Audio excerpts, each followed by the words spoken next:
Shalom saudaraku, kembali berjumpa di We Talk No I But We Let's Talk Together dengan saya Pastor Wigan Sugandi dan Pastor Ruli Simorangkir. Yes Bang, Selamat malam. malam ini spesial banget nih Bang ya. Kita mau ngomongin apakah kitab suci atau Alkitab bisa dipercaya nggak sih?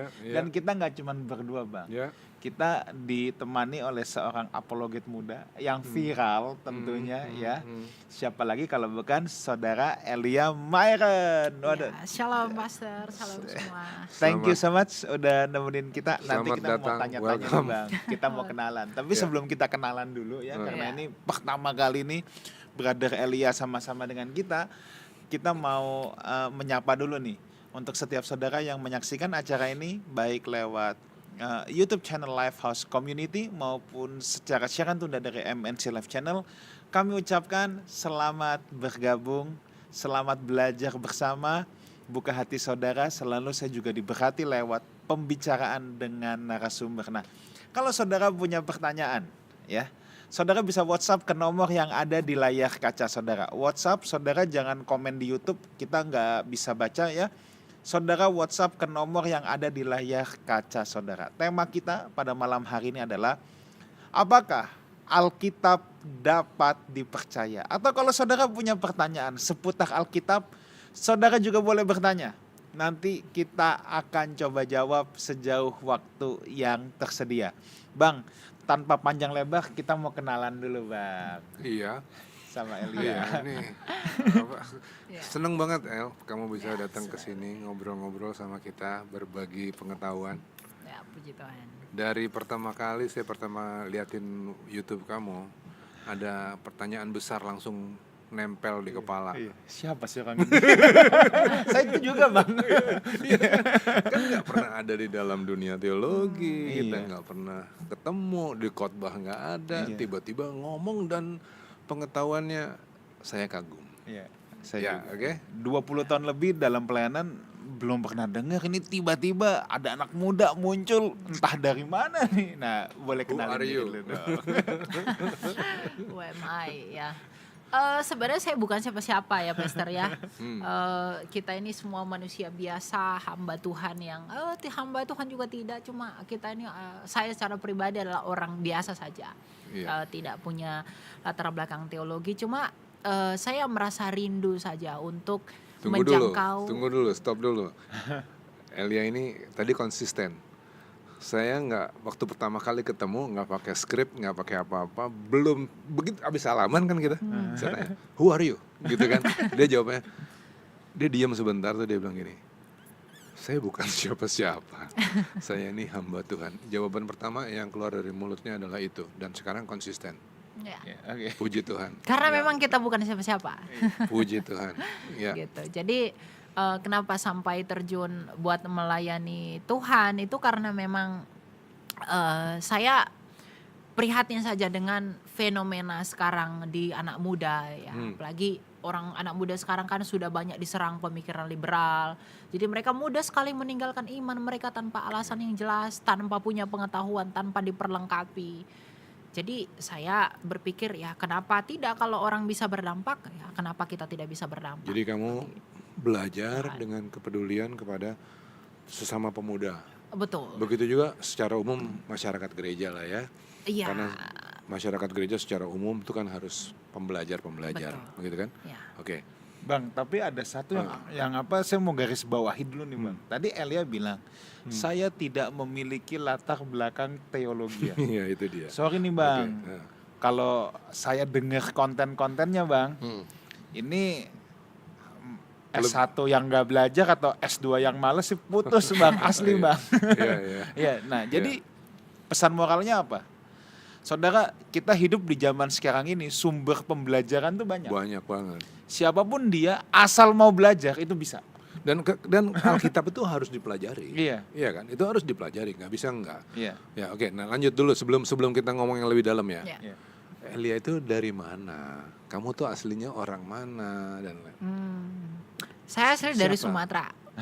Sumatera. Saya dari Sumatera, saya besar di Sumatera, orang tua juga di sana, dan saya ke Jakarta kuliah. Ntar dulu. Jadi kamu kan ngomong kamu orang tua di sana, kamu peduli anak muda. Kamu sendiri anak muda. Berapa Ya, pasti umurmu? anak muda. Saya masih 20 tahun. Oh, haleluya. Umur 20. Ya, Umur 20 20. lebih 4 bulan. Wow. Saudaraku, kita berkali-kali ya Pastor Iya. Wigan ngomong di dalam acara ini bahwa acara ini bukan sekedar kita mengajari orang, sama sekali enggak. Iya. Tapi kita sendiri belajar di dalam Iya, acara iya. ini ya. Iya. Dan hari ini kami berdua, ya apalagi saya, saya hampir 3 kali usianya Elia. Saya 2 kali. Iya kan, saya 3 kali. Tapi hari ini Tuhan bawa kami dalam pengalaman yang baru. Kami merendahkan hati, Iya. kami mau dengar dari anak muda Elia. Thank you for coming here. Ya, Dan puji Dan Tuhan. kita nih mau bahas kita mau berat lagi belajar. nih Bang. Yang kita mau belajarin juga berat lagi. Berat lagi. Iya. Atas izin Tuhan, kamu ada di sini. Terima kasih. Yuk kita sama-sama diskusi ya. Ya. Oke. Oke, saudara, saya akan membuka dulu dari satu ayat, 2 Timotius 3 ayat 16, ayat yang sangat terkenal ya. Oke. Segala tulisan yang diilhamkan Allah memang bermanfaat untuk mengajar, untuk menyatakan kesalahan, untuk memperbaiki kelakuan, dan untuk mendidik orang dalam kebenaran. Saudara, kalau kita bicara Alkitab, selalu ayat ini pasti dibuka. Segala tulisan yang diilhamkan Allah. Tetapi tidak jarang juga, pasti dalam hati kita pernah bertanya-tanya, saya tahu dari mana Alkitab itu diilhamkan oleh Allah. Bagaimana saya tahu buku yang setiap hari saya cintai ini, yang saya baca ini, bahwa ini bisa dipercaya dan bisa menjadi pedoman, penuntun untuk hidup kita. Nah, itu loh Bang, Ya. yang akan kita bahas pada kesempatan ini. Nah, tetapi baiklah saya ingin memberikan premis dasar atau logika yang paling sederhana dulu, yang mungkin saudara juga sudah sering dengar. Ini yang saya katakan keajaiban Alkitab yang tidak ada buku di tempat lain. Saudara, saya membayangkan kalau saya, Pastor Ruli dan saudara Elia, pada saat ini kita dikasih kertas kosong, lalu kita masing-masing menulis, ya, tanpa ada komunikasi, ya. Kita nulis, Bang, bebas Bang, Abang mau nulis apa bebas, Elia mau nulis apa bebas. Kita sama-sama nulis. Saya jamin kita bertiga isinya kagak nyambung. Jaka sembung bawa golok, nggak nyambung. Ya, pasti kagak nyambung. Nah, tapi Alkitab itu ditulis dalam kurun waktu 1500 tahun oleh kurang lebih 40 penulis yang berbeda. Tapi bisa begitu nyambung dari Kejadian sampai Wahyu, punya benang merah, menceritakan awal sampai akhir dunia, dari kejatuhan sampai rencana penyelamatan manusia. Ini adalah sebuah logika yang paling dasar dulu, bahwa buku ini pasti diilhamkan oleh Allah. Sekalipun kita bertiga saling kenal, duduk di tempat yang sama, di waktu yang sama, kita nulis saja pasti kagak nyambung. Tapi ini penulisnya tidak saling kenal, tidak saling ketemu, tapi bisa nyambung. 1500 tahun. 1500 tahun. Ya, itu logika dasarnya. Nah, tapi kan kita bukan mau membahas sampai di situ saja, ya. Nah, sekarang kita mau membahas lebih jauh lagi. Elia, mungkin Ya. saya yang tanya dulu ya. Kenapa percaya sama Alkitab? Kenapa percaya sama Alkitab? Bahwa dalam hal apa dulu nih? Tapi secara pribadi kenapa percaya Alkitab? Kenapa Karena memiliki keyakinan yang teguh sama Alkitab? dia mengubahkan. Oke. Tadi Pastor baca 2 Timotius 3 ayat 16 kan, bahwa bermanfaat untuk mengajar, menyatakan kesalahan. Ya, kenapa percaya Alkitab? Di satu sisi dia itu mengubah hidup kita, hikmat, kemudian juga pembelajaran hidup dan teladan yang paling sempurna ada di dalam Yesus Kristus. Dan apa yang terdapat di dalam itu hari-hari ini digunakan menjadi patokan dan dasar ilmu pengetahuan. Oke. Di situ ya, kamu di situ belajar Alkitab mengubah hidup. Ya. Saya mau nanya dari latar belakang kamu dulu. Di umur kamu 20, dulu kamu pernah bandel dong? Atau nggak pernah bandel? Pasti. Bandel kan? Ya. Apa pengalamanmu sampai akhirnya kamu sehari ini percaya Alkitab? Nggak perlu cerita detailnya, tapi at least bagaimana Alkitab itu merubah hidupmu?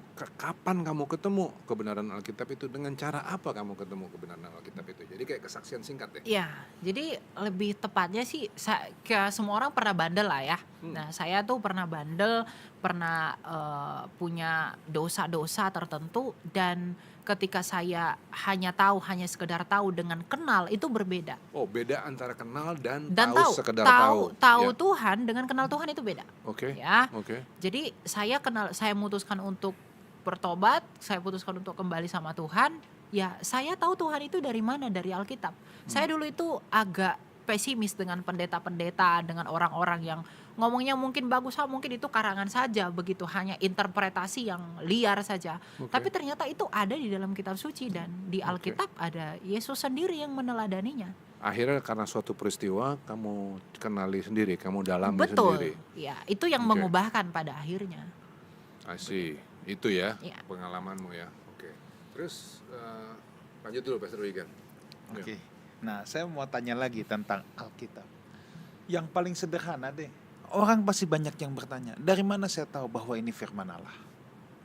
Dari mana saya tahu ini bahwa firman Allah? Iya.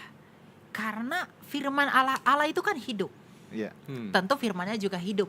Hmm. Ya, 1 Yohanes 1 ayat 1 dikatakan firman hidup yang kami lihat, yang kami raba, yang kami saksikan, itu yang kami beritakan kepada kamu. Nah, jadi kesaksian mengenai dia, firman yang hidup ini, itu dituliskan dan dibukukan. Itu yang kita pegang. Nah, konsekuensinya, kalau firman hidup itu diraba, disaksikan, dipegang, pengajarannya diterima, bahkan para rasul itu rela mati demi hal itu, atas dasar apa saya tidak mau percaya dengan tulisan-tulisan yang datang dari pribadi yang hidup itu? Karena nggak relevan lagi hari ini. Misalnya begitu, kan banyak orang ngomong begitu. Udah nggak relevan kok perkara Alkitab ini. Pertanyaan follow up-nya itu, Ya kan? apakah Alkitab masih relevan? Ini buku yang udah ribuan tahun, kita hidup di abad ke berapa kita? 21. 21. Sekarang ada jualan saham, dulu nggak ada jualan saham, nggak relevan. Boleh nggak jualan saham, kan begitu ya? Oke. Boleh nggak orang beli asuransi, kan ke sana larinya nanti. Nah, bagaimana caranya Alkitab ini terbukti masih relevan sampai dengan hari ini ketika perubahan zaman seperti sekarang ya? Hal-hal seremonial, hal-hal sipil pasti berubah lah ya. Dulu-dulu itu berubah sipil, dan sekarang juga sistem berubah. Tapi moral nggak pernah berubah. Apakah dulu kita diperbolehkan membunuh, sampai sekarang di hari ini nggak bisa membunuh. Hari ini kita nggak boleh melakukan kejahatan. Hukum hukum surgawi Yesus, kasih Allahmu kasih sesamamu, saya pikir itu berlaku sampai akhir zaman. Jadi kalau dikatakan Alkitab tidak relevan, padahal apa yang tidak relevan? Yesus nggak pernah ajarin bunuh dan benci orang. Iya. Alkitab tidak pernah anjurkan kita untuk hakimilah dia dengan liar, atau marahi, atau bunuh orang tuamu, benci saudaramu. Itu nggak pernah. Jadi apa yang tidak berlaku? Mungkin budaya Alkitab itu dituliskan tidak berlaku, tapi kan moral itu. Jadi maksudnya budayanya sudah berubah ya? Budaya Sudah berubah, tapi moral tetap. Jadi kalau dikatakan Alkitab tidak relevan, padahal apa? Alkitab banyak mengubah hidup orang. Yang kamu jawab tadi, mungkin kalau dipadankannya pada budayanya, pada proses-proses formal dan lain-lain, ya mungkin memang sudah berubah. Berubah. Tapi yang tetap dan tidak berubah, itu pesan moralnya, ajaran moralnya, Betul. kelayakan orang di hadapan Allah, itu kan yang dibicarain itu Pasti. tidak berubah. Tidak Situnya berubah. Dulu berdosa, sekarang semakin berdosa. Justru Alkitab semakin dibutuhkan. Karena Alkitab mengobati. Alkitab mengatakan kalau Alkitab mengatakan kita menganjurkanku untuk selalu berjaga-jaga, waspada, hormati ayahmu, ibumu. Sekarang ini banyak orang yang dengan pemikiran liberal, kenal sendiri, individualistis, nggak perlu bersosialisasi. Alkitab mencegah itu. Jadi Alkitab ini bukan hanya sekedar buku. 2 Timotius 3 ayat 16 itu betul. Dia mengajar, mendidik kita, menyatakan kesalahan kita. Sebagai apa? Manusia. Memperbaiki kelakuan, Iya. mendidik orang dalam keluarga. Oke. Jadi tidak relevan dalam pengertian apa? Tidak mungkin tidak relevan. Dulu yang nulis ini manusia kok, bukan kucing. Hidup juga. Kita juga manusia. Apakah perkara hari ini berbeda yang kita hadapi dengan perkara yang dihadapi penulis Alkitab? Atau juga masalahnya sama juga, perzinahan, apa segala macam, itu juga yang dihadapi. Alkitab sudah memberi contoh dan teladan bagaimana menyikapinya. Di hari-hari ini misalnya banyak penyimpangan hukum dan lain-lain. Yesus bagaimana menyikapi orang di luar dari bangsanya? Bagaimana dia berbicara tentang musuhnya? Bagaimana dia berbicara tentang orang-orang di luar dari dirinya? Itu semua Kristus ajarkan. Jadi Alkitab harus dilihat dari esensinya yang Ya, betul-betul mendasar ya. Itu pasti semua dong. ini ya. Betul. Dulu dosa, sekarang ini makin banyak. Iya. Malah makin butuh Alkitab hari ini. Sangat dibutuhkan.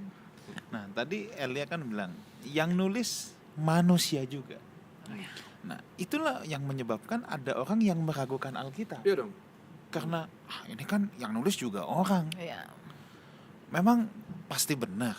Bisa aja orang itu juga salah gitu loh. Itu kan konsekuensi logis. Ya. Gimana untuk menjawab ini? Ya, kembali saja kepada pembuka awal. Kita itu pastor dan saya coba kita tulis tulisan dalam kertas tertentu saat ini juga pasti berbeda-beda. Tapi coba Alkitab. Dari tulisan-tulisan rasul itu berbeda tahun. Tapi konsisten nggak isinya bunyinya? Konsisten. Konsisten. Hmm. Apakah saya ragu dengan inspirasi ilahi di dalam? Tidak mungkin. Kesalahan manusiawi pasti ada, tapi itu tidak merubah dogma. Itu tidak merubah esensi. Nilai moral itu tidak berubah. Ya, pemenggalan kata dan lain sebagainya pasti ada. Itu manusiawi. Justru kalau itu tidak ada, tidak mungkin itu diragukan. Oke. Hari-hari ini pasti diragukan. Tapi esensi pengajaran itu, esensi inti yang disampaikan, itu tidak berubah. Saya mau nanya pertanyaan yang aneh tiba-tiba kepikiran di kepala nih. Kalau Allah adalah Allah yang maha kuasa ya, Ya. dan segala sesuatu apapun dia bisa kerjakan kan. Kenapa dia nggak ekspor aja ya suatu kitab kepada kita, turun dari langit, Alkitab gitu. Kenapa dia pakai tangan orang ya?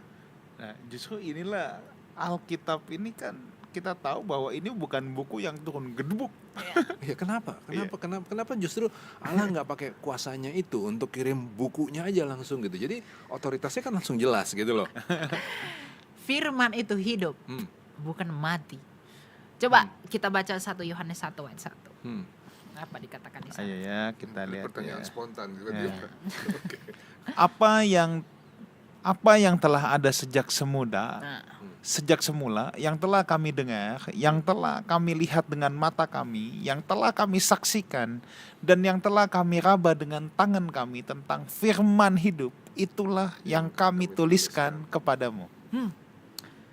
Jadi apa yang kami raba, apa yang kami saksikan, apa yang kami lihat itu yang kami tuliskan kepada kamu.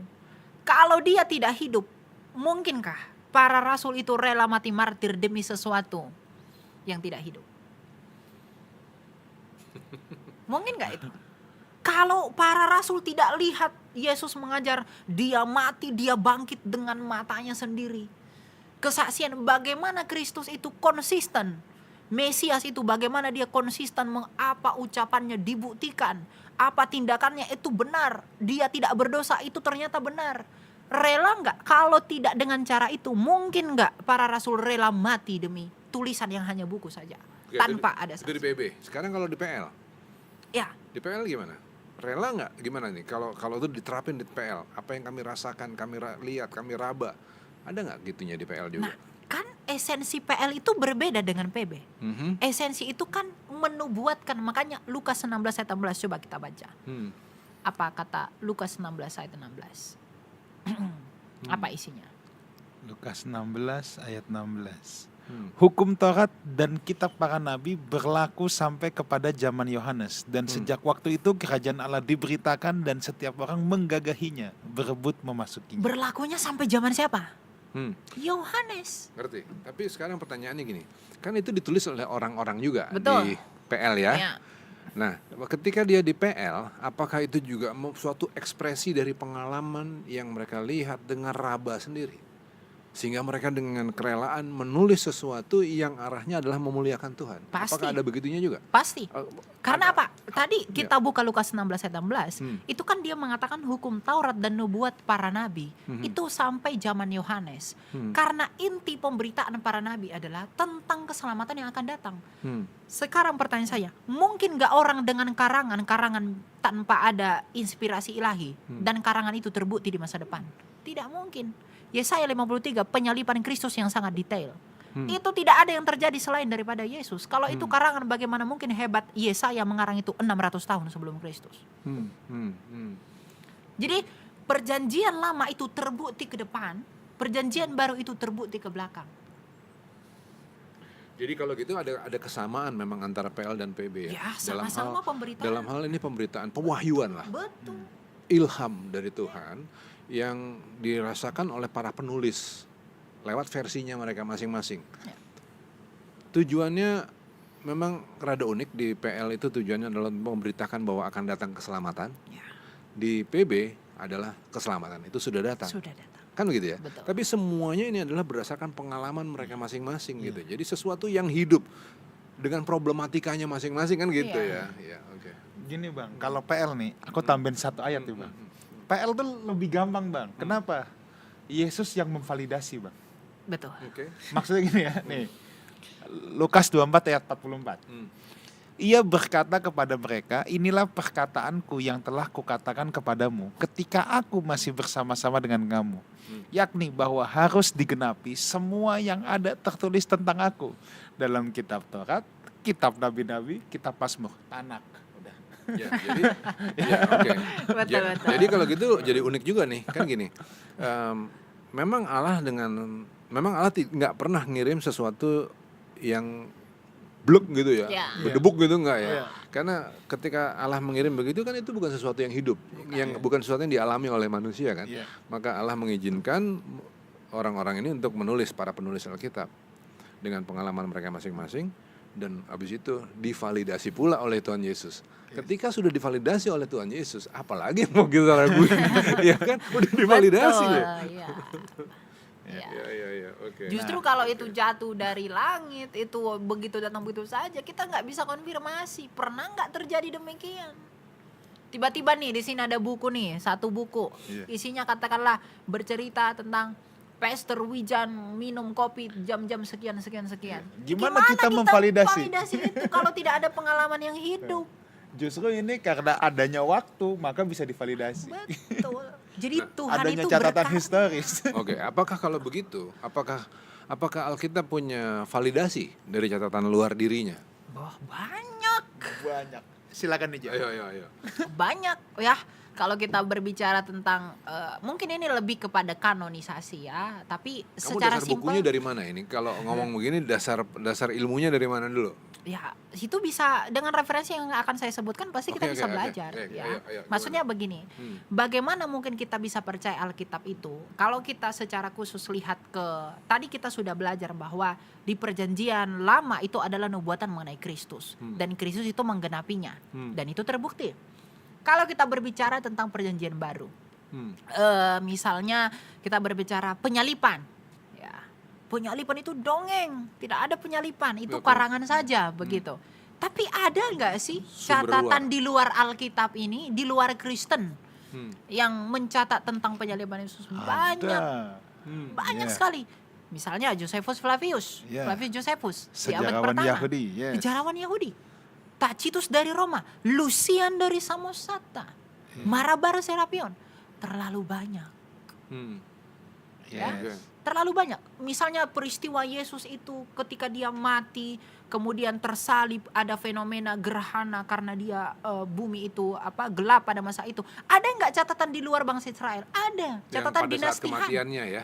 Iya. Yang Catatan ya. Tiongkok itu ada. Ada. Ada dinasti Han. Itu ada semua. Jadi apa? Dan untuk apa kita ragu? Untuk apa yang tertulis itu? Jadi referensi luar ada. Perjanjian lama tentang bangsa Israel. Hmm. Itu tanah Israel, bangsa kemudian Musa membawa 12 suku. Ada nggak di luar itu? Peran Sasti, meren petah. Wah, lengkap semua. bukan dongeng. Kamu baca di mana? Semua ilmu yang kamu Ya, dapat kita baca belajar. Teman-teman boleh cek apa yang saya sebutkan. Bahwa ini berotoritas, bertanggung jawab. Mengenai Trinitas misalnya, Trinitas itu buatan orang Kristen. Iya. Itu enggak betul. Itu buatan orang Kristen aja, mencocok-cocokkan saja. Sebelum Alkitab kita dikanonkan, sebelum Alkitab menjadi buku, Bapak Gereja, Ya, Apostolic Fathers Iya. sudah ada. Theophilus dari Antioquia, Iya. itu sudah mengatakan apa? Triados. Ya, itu sudah memperkenalkan. Agustinus dari Hippo mengatakan bahwa Bapak Gereja, Trinitas itu sudah ada di Kejadian 1 ayat 1 sampai 3. Jadi artinya apa teman-teman? Alkitab ini adalah tulisan-tulisan yang dimuat untuk membuktikan peristiwa yang dirasakan 1 Yohanes 1 ayat 1 tadi. Jadi bukan karangan-karangan orang, tapi dia sudah dirasakan, diraba, dilihat, kemudian dipelajari dengan sadar, kemudian dituliskan. Makanya bertemu mereka, semuanya bertemu. Coba kalau kita gabung dari perjanjian lama sampai perjanjian baru, semua itu kurang lebih 3.000 tahun. Tapi bisa sejajar nggak pesannya itu? Dari mulai perjanjian lama, dari Kejadian sampai Wahyu, poinnya itu hanya satu, keselamatan dari Mesias. Ketika manusia jatuh ke dalam dosa, dalam Tauratnya Musa, perempuan ini akan meremukkan kepalamu. Itu nggak yang dijanjikan oleh Yesaya. Itu nggak yang dijanjikan oleh Mika. Itu hamba Tuhan yang menderita oleh saya. Itu nggak yang dijanjikan oleh Daud yang berkata engkau imam dari jalur Melkisedek. Itu nggak yang dijanjikan. Digenapi nggak dalam Kristus? Dikutip nggak di perjanjian baru? Dikutip. Jadi ada dasar. Kalau itu dongeng nggak mungkin begitu. Sehebat apa orang selama 3.000 tahun bisa mengarang dengan persepsi yang sama? Tidak mungkin. Iya kan? Iya. Ngeri ya Alkitab itu ya. Oke, sekarang bagaimana dengan tuduhan-tuduhan bahwa Alkitab yang kita pegang sekarang sudah dipalsukan? Wah, dipalsukan. Apanya dulu yang dipalsukan? Saya juga sering menghadapi pertanyaan itu ya, tapi dipalsukannya apa? Mana yang dipalsukan? Tunjukkan dulu gitu loh. Apa sih yang dipalsukan? Coba deh, gereja Santo Jerome, gereja yang Katolik dan Ortodoks itu sudah mengkanonkan kitab suci di akhir abad ketiga. Iya. Jadi sebenarnya seluruh kanon itu dari Peshitta, Syria, bla bla bla itu sudah selesai kira-kira dari abad kedua sampai akhir abad ketiga. Iya. Sampai 397. Betul. Pertanyaan saya, apakah Alkitab yang kita pakai sekarang berbeda dengan Alkitab yang dipakai oleh gereja Ortodoks dan Katolik? Tidak. Iya. Sama nggak? Lalu apa yang diubah? Yang berubah itu di mana? Bedakan perubahan naskah asli dengan perubahan terjemahan. Iya. Terjemahan pasti berubah. Bisa disempurnakan. Bisa. Kalau kita lihat terjemahan lama itu kan pasti ada tulisan Indonesia kuno kan joy apa gitu, akhiran oe gitu. Sekarang udah nggak begitu lagi.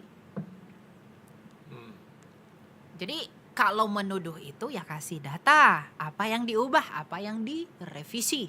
Iya. Tidak ada. Iman kita dari 2000 tahun lalu. Sekarang saya tanya deh Pastor.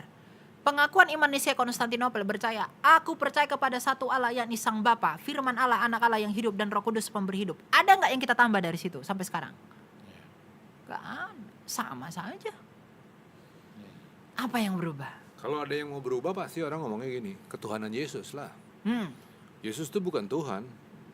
Ya dasarnya apa? Itu manusia yang ngangkat dia jadi Tuhan, gitu kan? Itu bolak-balik kan. Iya. Nah dalam pengalaman selama ini, Elia, bagaimana kamu membuktikan bahwa Yesus itu bukanlah orang yang diangkat jadi Tuhan? Ya orang-orang kan ada itu seorang polemikus berkata Tuhan Yesus itu diangkat jadi Tuhan tahun 325 Konsili Nicea. Coba buka Lukas 2 ayat 11. Apa dikatakan di situ? Kita baca sama-sama ya. Lukas 2 ayat yang ke-11. Ya. Bolak-balik itu kan yang Hari ini telah lahir bagimu juru selamat, yaitu Kristus Tuhan di kota Baru Daud. lahir aja udah dibilang Tuhan kok. Kok bisa tahun 325? Itu yang ngomong malaikat itu. Baru lahir dia. Oe, Kristus masih begitu. Hari ini telah lahir bagimu Kristus Tuhan. Apakah nggak ada kemungkinan Di kota bahwa Daud. kata Tuhan itu ditambah oleh si penulis? Dah. Seolah-olah mengutip malaikat. Kata Tuhan dalam Yunani itu kurios. Punya Itu makna bisa, ganda. ya, bisa Tuhan, bisa Tuhan. Hmm. Kalau kita lihat di Perjanjian Lama, di dalam Septuaginta yang berbahasa Yunani yang diterjemahkan 72 rabi di Alexandria, kata Tuhan semesta alam dalam Yunaninya juga pakai kurios. Nggak mungkin Tuhan semesta alam. Wong Yesus juga berkata dia berkuasa atas surga dan bumi kok. Matius 28 ayat 18. Jadi peneguhannya kemudian Iya, pada Yesus sendiri klaimnya karena Tuhan Kristus Yesus klaim sendiri ya. Oke. Nggak ada ragu Yesus itu Tuhan. Terus Pasti Tuhan. dia katakan juga segala kuasa di surga dan di bumi diberikan ke dalam tanganku, ya kan? Itu Ada Matius begitu kan? 28:18 tadi. Iya. Gitu. Hmm. Jadi Alkitab itu diterima secara sah sejak mulanya. Wong itu pengalaman pribadi yang secara komunal disepakati. Yang orang curiga itu kan begini ya. Kan ada proses kanon nih. Kanon itu kan suatu pengumpulan buku-buku yang banyak, Ya. di mana kemudian dipilih-pilih kan ini. Ada buku yang dipilih masuk, ada yang enggak. Nah, orang curiga yang dipilih masuk itu hanyalah tulisan-tulisan yang nantinya memuliakan Yesus, gitu loh. Jadi disitulah letak letak pemikiran manusianya. Ini bukan firman lagi, tapi suatu perbuatan manusia untuk meneguhkan bahwa Yesus adalah Tuhan, gitu loh. Itu yang sering banget dijadiin masalah. Nah, how do you gimana kamu respon? Ya, tulisan-tulisan sesat itu, Injil-Injil yang sesat itu datangnya kapan? Injil sinoptik udah selesai sebelum berakhir abad pertama. Iya. Kemudian itu disebar surat-surat pastoral, rasul-rasul. Kemudian dikumpul oleh gereja yang Katolik. Yang Katolik itu artinya gereja Katolik ya, dan gereja Ortodoks itu gereja yang lurus. Jadi yang satu dan lurus itu yang kanonisasi Alkitab. Tulisan-tulisan yang palsu itu Injil Barnabas lain-lain itu kan datang jauh sekali. Jadi lihat aja tahunnya. Jadi kita tahu mana, kecuali tadi yang tidak memuliakan Yesus itu datang duluan daripada memuliakan Yesus, ragu kita. Tapi masalahnya yang duluan datang itu, yang duluan ada itu yang memuliakan Yesus. Itu udah ada. Udah Justru ada yang duluan. ngaco-ngaco ini yang belakangan. Belakangan. Justru itu sebagai penyerangan pada iman kita. Oke. Nah, kalau gitu kan kecurigaannya kepada begini. Kenapa buku dari sekian banyak buku hanya ada 66 yang masuk kan begitu ya? Ke situ kan larinya kan? Iya. Kenapa keputusan itu datang dari mana sih sehingga cuma 66 yang masuk ke dalam pengumpulan Alkitab? Itu tergantung kanonnya. Kalau yang kita pakai Protestan ini, kita itu pakai kanon Ibrani, ya, yang mengikuti tanah Yahudi. Kalau teman-teman Katolik dan Ortodoks itu pakai yang Deuterokanonika juga. Ya, itu tidak ada masalah karena saya sebagai Protestan pun saya pakai Deuterokanonika sebagai landasan sejarah dan banyak hal pelajaran dari sana. Jadi itu tidak ada masalah. Justru kalau kita lihat di Deuterokanonika, misalnya dalam 1 Makabe ya, tentang penajisan bait Allah oleh Antiochus Epiphanes tahun 168, itu membuktikan bahwa Septuaginta itu benar. Wong yang disalin Ezra tahun 400 sebelum Masehi itu kan sudah ludes Proto-Hebrew itu. Makanya disalin sekitar abad kedua sebelum Masehi di dalam Septuaginta. Makanya Kristus narasi perjanjian baru lebih banyak mengutip apa? Septuaginta. Iota itu kan bahasa Yunani, bukan Yod bahasa Ibrani. Nah, sekarang kembali lagi. Kalau ada orang yang berkata, kok Tuhannya PL sama Tuhannya PB kayaknya beda ya? Itu biasa itu Marsion itu namanya. Bidat Marsion. Karena kesannya katanya kejam. Ya, Iya. ya. Kalau di PL itu kayaknya sampai ternak aja disuruh bunuh, habisi. Nah, itu kan jadi mengundang. Kok beda, kok kayak kontradiktif gitu ya. Nah, itu gimana? Elia Ya kan, menjawabnya. kita kan mengakui begini. Allah kita itu bukan Allah yang membuat kita seperti robot. Iya. Dia itu mengakui hukum yang dilahirkan dari manusia itu sendiri. Ya. Oke. Ada suatu bidat Kristen namanya Marcion itu tadi. Dia mengatakan Tuhan perjanjian lama itu bukan Tuhan perjanjian baru. Jadi mereka bisa mengatakan Yahweh itu adalah setan. Nah, mereka bilang begitu. Perjanjian baru itu Tuhan yang baik, Yesus Kasih. penuh kasih gitu. Iya. Tapi itu kan tidak demikian. Ya. Tapi kenapa sih Tuhan perjanjian lama itu seakan-akan terlihat kejam? Kalau kita lihat bayi disuruh dibunuh, tumpaslah semua apa segala macam. Tuhan kita itu menyesuaikan kepada hukum yang manusia adopsi pada masa itu. Maksudnya gimana? Nah, maksudnya begini. Kalau kita lihat itu kepada zamannya Nuh, ya. Kan Nuh itu zaman Nuh Taurat belum ada. Tapi Nuh ini dipilih Tuhan karena dia orang yang taat, yang mau percaya sama Tuhan. Kemudian itu yang membuat dia itu menjadi terpilih di dalam bahtera. Nah, mungkin kita berpikir, kenapa ya seluruh dunia itu dimusnahkan Tuhan? Ya, padahal yang berdosa mungkin hanya orang yang pada saat itu aja, tidak ikut yang lain, begitu. Ya, tapi kan kalau kita melihat sebelum kejadian itu, kita sudah melihat di kisahnya perkawinan anak-anak manusia dan anak-anak Allah yang menghasilkan Nephilim. Nephilim itu kan orang-orang yang jatuh dalam dosa. Artinya semua orang telah berdosa dan rusak moralnya. Perkawinan campur itu tadi. Kemudian dalam perang, merebut tanah Kanaan dan lain-lain. Ya karena memang perang pada masa itu adalah cara orang dalam merebut wilayah kekuasaan. Kalau lawan bangsa Israel mengandalkan dewa-dewa mereka, apakah Israel tidak boleh mengandalkan kekuatan Allahnya yang hidup? Jadi bukan masalah kekejaman Tuhan, tapi tentang bagaimana Tuhan beradaptasi dengan hukum yang manusia buat sendiri. Tapi kenapa harus bunuh ternak, bunuh anak-anak, bayi dan lain-lain? Ya, itu untuk kebaikan mereka. Kenapa kebaikannya gimana? Nah, orang mati anak-anak, misalnya buat bayi, orang-orang fasik, ya, keturunan orang-orang fasik itu bayinya kamu bunuh semua. Kalau memang tidak demikian, ya, kalau memang Tuhan tidak membunuh itu, bukankah orang fasik akan selalu ada? Tapi kalau dia bunuh semua sampai keturunannya, bukankah itu akan menghilangkan semua orang fasik? Memang bayi tidak bersalah, tidak tahu apa-apa. Tapi kan itu hukum Tuhan, keadilan Tuhan. Bagaimana Tuhan itu memandang dengan tadi kacamata yang berlaku pada saat itu. Tumpas semua. Untuk mencegah tumbuhnya bangsa yang rusak, itu kan larinya ke sana kan. Motivasi Tuhan kan motivasinya ke sana. Kalau saya melihat gini Bang, ada satu prinsip di sana. Prinsipnya tuh gini, kasih dan kekudusan Tuhan itu hal yang tidak bisa dipisahkan. Kasih dan kekudusan, ya. Yes. Okay. Kasih dan kekudusan, ya, itu hal yang tidak bisa dipisahkan. Yeah. Ya. Dalam kekudusan Tuhan itu juga pasti ada ketegasannya juga. Memang orang itu kadang-kala kita cenderung senang melihat Tuhan tuh hanya dari satu sisi. Khususnya satu sisi yang kita senang. Contoh, orang-orang legalis, yang legalistik, akan melihat dari sisi hanya kekudusan. Menghilangkan sisi yang lain. Ketegasan. Nah, ada orang yang sisi kasih, pokoknya kasih. Iya, tapi dia hilangkan sisi yang lain. Nah, sedangkan Tuhan itu memang tidak bisa kita lihat dari hanya satu angle doang. Hakikatnya itu semua selalu melekat dalam dirinya dan berjalan bersama. Contoh tadi, kenapa disuruh nembas? Ini masalah penyembahan berhala. Iya, betul. Suatu kekejian di hadapan Tuhan dan masalahnya bangsa Israel ini umat yang dipilih Tuhan untuk melahirkan Mesias. Mereka tidak boleh dicemarkan oleh berhala atau ilah-ilah lain. Ya. Jadi ini bukan soal Tuhan gak ada kasih. Kekudusan Tuhan juga tidak bisa dilanggar.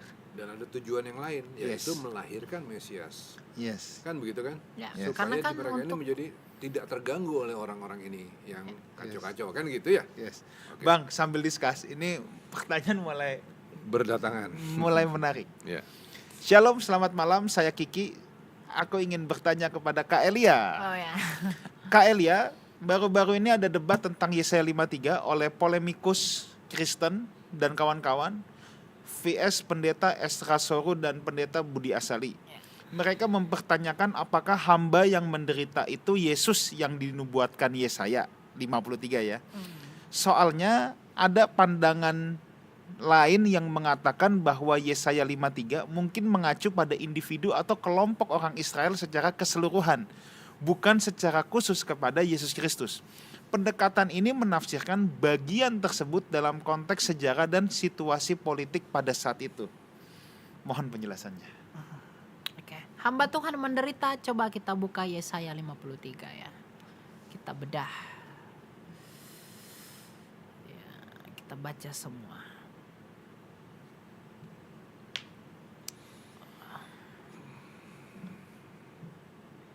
Mulai dari ayat yang keberapa? Ya. Coba kita buka Yesaya 53 mulai 3, dari oke. ayat 2. Coba 2. kita lihat itu siapa. Sebagai taruk ia tumbuh di hadapan Tuhan dan sebagai tunas dari tanah kering. Ia tidak tampan dan semaraknya pun tidak ada sehingga kita memandang dia. Dan rupa pun tidak sehingga kita menginginkannya. Iya. Dia Iya. kata menggunakan iya di sana. Hmm. Iya itu bukan komunal, bukan bangsa tertentu, bukan orang-orang banyak. Sehingga hamba Tuhan yang menderita itu di sana merujuk kepada orang banyak dalam sejarah. Hmm. Itu tidak mungkin. Lagi pula ini nubuatan yang mau akan maju. Ya. Lagi pula kalau kita melihat perdebatan mereka, Bapak Isra Suru dan tim itu sudah menunjukkan dari Targum-Targum. Iya. Targum Jonathan misalnya ya. Itu bahwa yang dimaksud situ adalah Mesias. Mesias itu bukan banyak. Mesias yang dinantikan kaum rabbinik adalah dia yang seperti Daud. Yang membawa Israel menjadi bangsa besar. Bukan orang yang bawa, bukan bangsa yang bawa Israel. Hmm. Jadi kalau kita berpikir secara linear pun, di dalam pemahaman Mesias orang Yahudi, itu tidak mungkin orang banyak. Itu nggak mungkin. Ya. Lalu coba kita baca di ayat 8. Sesudah penahanan dan penghukuman ia terambil, dan tentang nasibnya siapakah yang memikirkannya? Sungguh ia terputus dari negeri orang-orang hidup, dan karena pemberontakan umatku ia kena tulah. Ia terputus dari negeri orang hidup. Adakah orang suatu bangsa tertentu demi Israel mati semua? Tak tersisa. Kalau itu di atas secara komunal atau banyak? Tidak ada. Adakah orang yang mati mengalami seperti itu? Itu tidak ada. Iya kita mengira dia kena tulah. Adakah orang-orang banyak tertentu atau kumpulan orang tertentu dalam sejarah Israel yang mati kemudian orang Israel menganggap mereka kena tulah demi kita, demi Mesias itu? Enggak ada. Demi orang Israel, Mesias yang seperti itu tidak ada. Jadi adalah ngawur. Kalau ini dikatakan orang banyak ya pasti satu dan itu hanya Kristus. Begitu kira-kira. Disinilah contohnya nih ya, Alkitab itu tidak terbantahkan dan tidak salah. Wah tidaklah. Ya kan, ini salah satu buktinya nih kan ya. Oke, lanjut. Oke. Coba ayat 12-nya ini paling jitu ini. Ayat 12. Sebab itu aku akan membagikan kepadanya orang-orang besar sebagai rampasan, dan dia akan memperoleh orang-orang kuat sebagai jarahan, yaitu sebagai ganti karena ia telah menyerahkan nyawanya ke dalam maut, dan karena ia terhitung di antara pemberontak-pemberontak, sekalipun ia menanggung dosa banyak orang dan berdoa untuk pemberontak-pemberontak. Siapa yang mengampuni pemberontak? Kristus. Siapa yang disalibkan di antara pemberontak? Kristus. Dia dihitung sebagai pemberontak. Lagi pula dia dikatakan di sini, ia yang telah menyerahkan nyawanya ke dalam maut. Siapa dalam sejarah Yahudi yang dianggap sebagai Mesias? Orang banyak atau siapapun kecuali Yesus yang menyerahkan nyawanya untuk menjadi penyelamat bagi bangsa Israel atau dunia ini. Coba Yohanes 10 ayat 17. Apa kata Yesus di situ? Yohanes 10 ayat 17. Bapa mengasihi aku oleh karena aku memberikan nyawaku untuk menerimanya kembali. Dia yang memberi nyawa demi domba-dombanya. Ya siapa domba-dombanya? Di dalam konteks yang sama Yesus berkata ada juga domba-dombaku yang lain. Domba-domba yang lain itu ya kita di luar Israel. Tapi kan fokusnya Israel dulu. Jadi dia itu datang menyerahkan nyawanya itu kepada siapa? Israel dan dunia, domba-dombanya. Jadi nggak mungkin itu orang banyak. Itu hanya Kristus saja.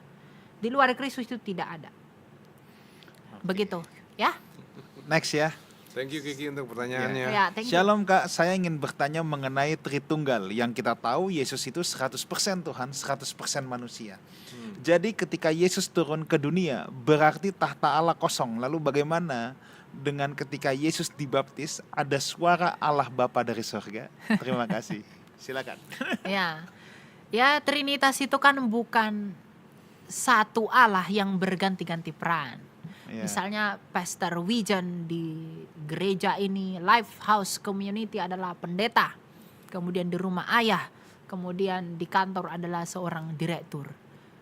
Kemudian hanya ada satu pribadi tapi 3 jabatan, bukan. Tritunggal itu berbicara tentang bagaimana Allah. Ya. Coba kita baca di dalam Yohanes 1 ayat 14.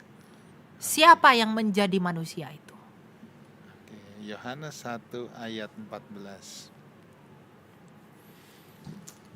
Sorry, ini Yohanes 14 saya buka. Yohanes 1 ya, ayat 14.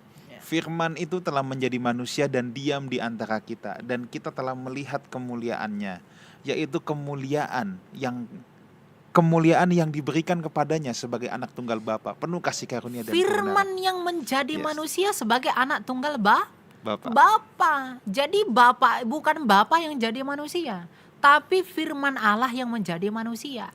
Jadi ketika dipertanyakan, lalu ketika Yesus itu firman Allah menjadi manusia, lalu siapa yang atur sorga? Wah, kan ada sang Bapa, sang sumber. Lagi pula Allah itu transenden. Yang mati itu dalam Filipi 2 adalah kemanusiaannya, bukan keilahiannya. Ya. Transenden Allah itu tidak dibatasi ruang dan waktu. Jadi kalau dikatakan apakah dengan Tritunggal itu kekristenan itu menjadi rancu karena ketika Yesus itu mati, lalu siapa yang atur-atur sorga? Uang yang menjadi manusia bukan sang Bapa kok. Yang menjadi manusia adalah firman Allah. Yes. Makanya dalam 1 Yohanes 1 dikatakan apa? Firman hidup di dalam daging. Inkarnasi itu inkarni. Karni itu karnivora, pemakan daging. Inkarni di dalam daging. Jadi firman itu di dalam daging. 1 Petrus 3 ayat 18, ia yang dibunuh dalam keadaannya sebagai manusia. Manusia. Allah itu tidak bisa mati. bisa mati. Ya. Nah, jadi mungkin kalau saya tambahkan ya, kalau kita mau tahu tentang Tritunggal dan kita berpikir itu siapa yang ngomong apa, nah kayaknya gini, kita harus tahu filsafat dasar dulu, membedakan satu Allah dengan satu botol. Ya, ini filsafat dasar ya. Ini kan kalau Aristoteles bilang, kenapa kita lihat bola bentuknya bulat? Kalau kita lihat bola ini bentuknya apa? Ya bulat, ya karena ada bentuknya. Itu fisik, Bang. Oke. Tapi yang kedua itu matesis. Hmm. Matesis tuh gini, 1 tambah 1 tambah 1 berapa? 3. 3. Kalau satunya ada 3 biji emang pasti 3? Belum tentu. Kalau 1 kali 1 kali 1 berapa? 1. Tuh, lihat ya. Ini nih matesis nih. Satunya ada 3 aja, belum tentu pasti 3. Nah, Tuhan itu bukan fisik, bukan matesis. Tuhan itu metafisik. Nah, kalau kita berpikir pribadi Tuhan seperti pribadi manusia, kalau saya ada di sini, saya nggak ada di sana. Nah, itu masalahnya. Maka saya bilang banyak orang tuh harus belajar dulu bedain satu Tuhan sama satu botol. Pendekatan Tuhan itu metafisik. Nah, sekarang kita yang di zaman sekarang nih ya, gini. Abang dari sini, pakai Zoom nih Bang. Yang ngelihat abang dari Amerika, dari mana-mana gitu. Begitu dengar suara abang, ngelihat abang di Zoom aja, orang itu bisa bilang, itu Bang Ruli, itu Pastor Tanpa Ruli. ngeliat, dengar suara. Nah, ini kan hanya perumpamaan ya. Teknologi manusia aja tuh begitu. Nah, kalau Tritunggal itu adalah Sang Firman yang menjadi manusia.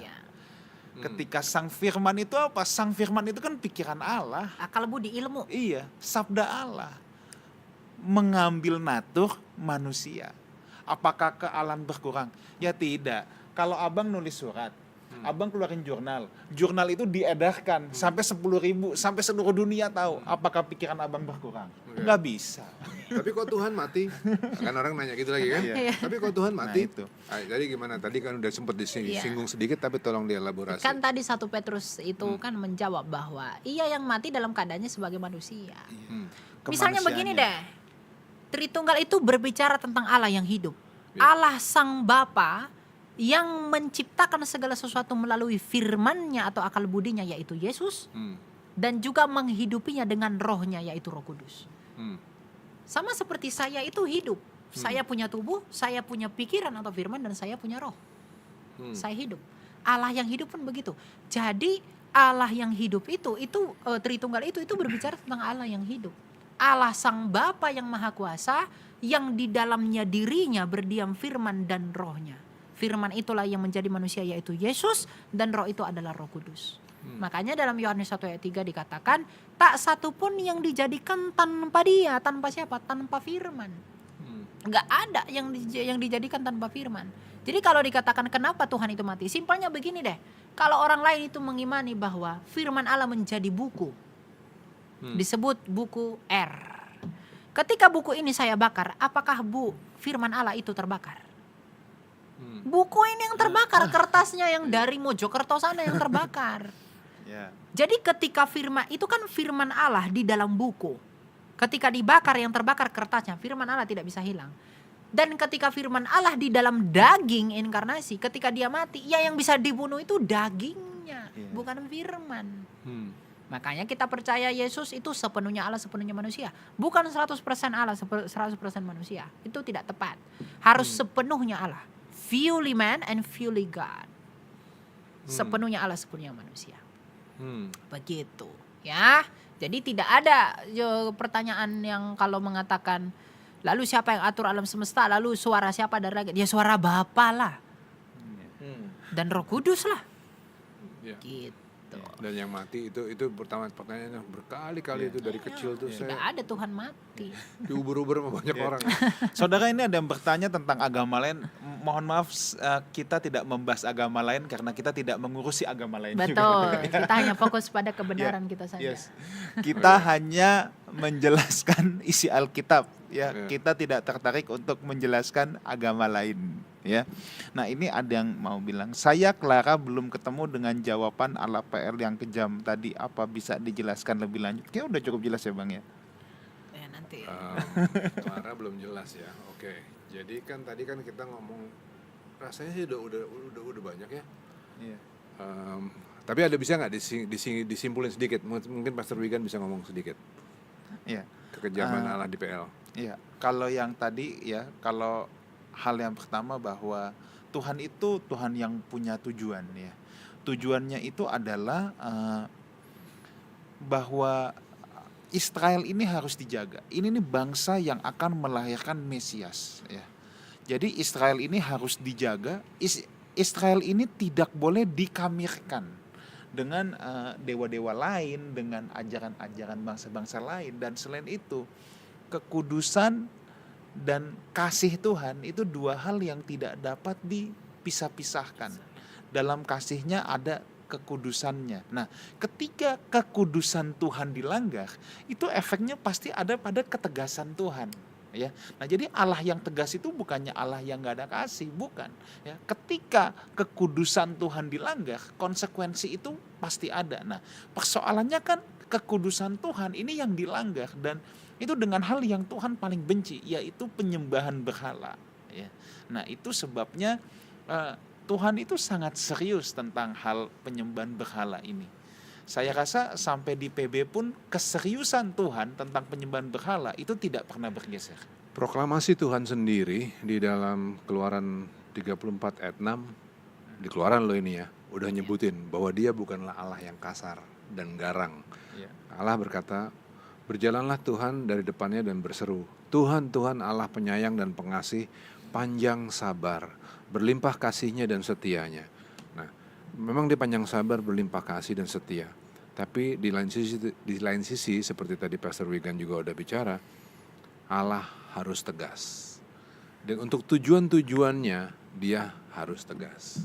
Ketegasan itu jangan dianggap sebagai kejahatan. Iya. Ya. Ada lagi Bang yang mau ditanyain? Cukup. Ada closing statement? Ya, closing statement mungkin adalah yang mau saya sampaikan bahwa Alkitab itu otoritas dan originalitasnya tidak akan pernah bisa diragukan. Karena itu adalah pengalaman yang hidup, sesuatu yang pernah terjadi, bukan karangan-karangan orang. Jadi kalau kita mau meragukan originalitas Alkitab, kita tidak mungkin bisa ragu kepada para martir yang rela mati demi itu semua. Karena mereka semua yang mati itu yang menuliskan itu. Ya, jadi kesimpulan dari pertemuan kita pada hari ini adalah kita mengenal Kristus itu bukan hanya dalam sejarah, tapi juga di dalam kitab suci yang memang diilhamkan untuk mengajar dan mendidik kita. Alkitab itu benar dan juga dapat membawa kita kepada kehidupan.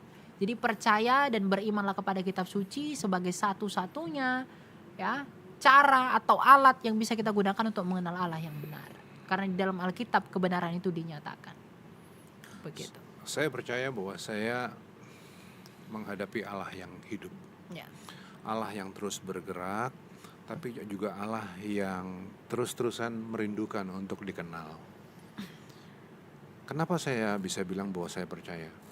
Karena hari ini di depan saya duduk satu anak muda yang dalam kemudaannya itu dengan rindu pengen belajar. Itu nunjukin bahwa Allah itu hidup, pengen belajar. Banyak orang bilang Alkitab susah untuk dipelajarin, gak bisa dimengerti, begini dan begitu. Di depan saya duduk anak muda yang bisa belajar. Maka kalau Allah kita Allah yang hidup dan dia mampu berbuat apapun dalam hidup kita, responi dengan kita juga mau belajar dong. Karena temanya apakah Alkitab bisa dipercaya, closing statement segini. Firman yang menjadi manusia itu Yesus. Firman yang tertulis itu yang kita temukan dalam kitab suci atau Alkitab. Firman yang disampaikan itu khotbah. Nah, yang bisa salah ini cuman yang terakhir, saudara. Firman yang disampaikan. Kenapa? Karena yang menyampaikan juga orang berdosa seperti saya yang bisa salah. Ya, kalau yang pertama dan kedua itu tidak bisa salah. Nah, kalau saudara mau dengar lebih lanjut, hari Minggu besok di Life House Community, ya, Wang Plaza lantai 2, jam 10 pagi, saya akan berkhotbah tentang Kingdom Guidance. Saya akan berkhotbah tentang Alkitab, ya. So, kalau saudara mau mendengar kelanjutannya, saudara bisa hadir di Wang Plaza lantai 2, Life House Community, jam 10 pagi. Sampai jumpa minggu depan. Elia Myron, thank you so much untuk Tuhan waktunya. berkati, ya. Appreciate, senang sekali. Nanti kapan-kapan kita harus ngobrol lagi. Ya, pasti. Seru banget. Thank Saudara, you, El. Ya, yes. thank you, We Talk Pastor. minggu depan ya, kita akan membahas tentang mengatasi fitnah bersama Pastor Ferry Felani. So jangan kemana-mana, sampai jumpa di We Talk No I But We Let's Talk Together. God bless you. God bless you. Bless you.